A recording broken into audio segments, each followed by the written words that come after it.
Hi, it's Jen McCallie from Paw It Forward. Last week we exposed ACT's reckless adoption initiative set by the current director.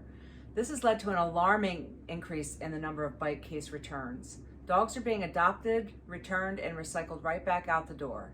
One dog's on its fourth return for a bite to the face to its adopters, for either being hugged or reached over. To give you an idea of the concerning increase over the previous administrations, you can see here the last administration had 9 bite returns. Current ACT leadership has racked up 18 bite returns so far this year, and we're not even a full 2 months in yet. That is already a 100% increase over the last administration.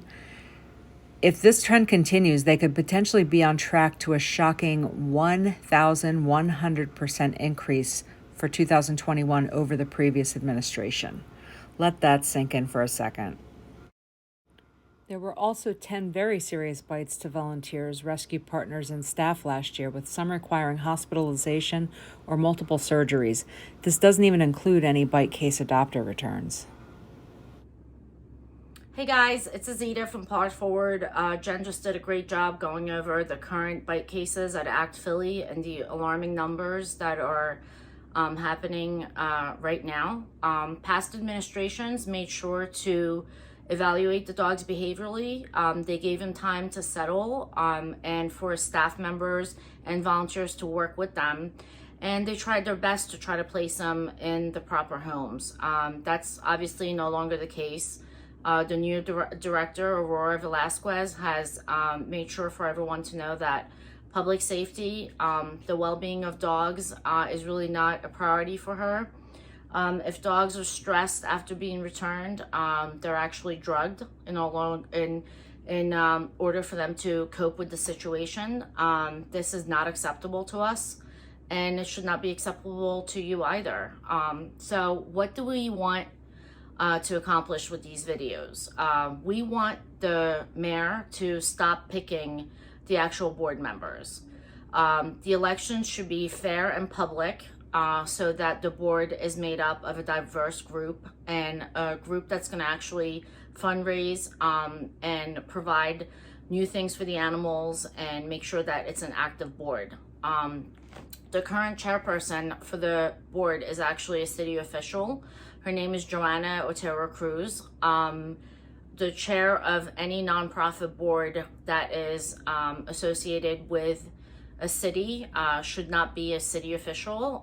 To us, it feels like it's extremely unethical and a conflict of interest. It's pretty much impossible for the board to really do anything or, to police anything that the city does to them.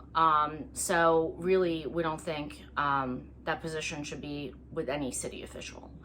And finally, we need Aurora Velazquez to be removed based just on the bite cases that we've showcased. That should be a absolute removal, but there's so much more that's going on with the care of the animals, the way staff is treated, the way rescues are treated and volunteers, and her priorities being towards that and the treatment of individuals that she feels are trying to be transparent and asking for her to be transparent as well. So how do we get all of this done? We need to put pressure on the city. We need to put pressure on the mayor. We need to flood his emails. We need to call the office, and we need to tell him that we need changes at ACT Philly, and starting with the board and the removal of Aurora. So we're going to include all that information with this video, and we need you guys to share this, to get the word out, to let people know that if they can do anything to help us, we will definitely talk to them. So thanks so much for listening to all these videos, and we really, really want your help, and we appreciate your support. Thank you.